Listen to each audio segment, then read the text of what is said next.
Ayan mga kalakwatsero Karioles, tuloy ang kanilang rehabilitasyon sa Marikina River na pagpatayo ng dike. Uhukay nila ang ilog para mas lumalim pa at itatambak sa gagawing dike sa gilid ng ilog ng Marikina River.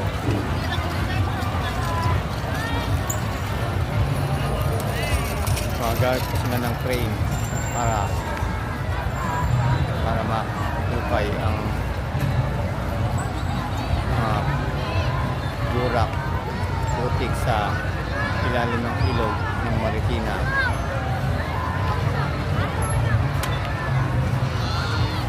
Ito po ay malapit sa riverbanks SM Marikina.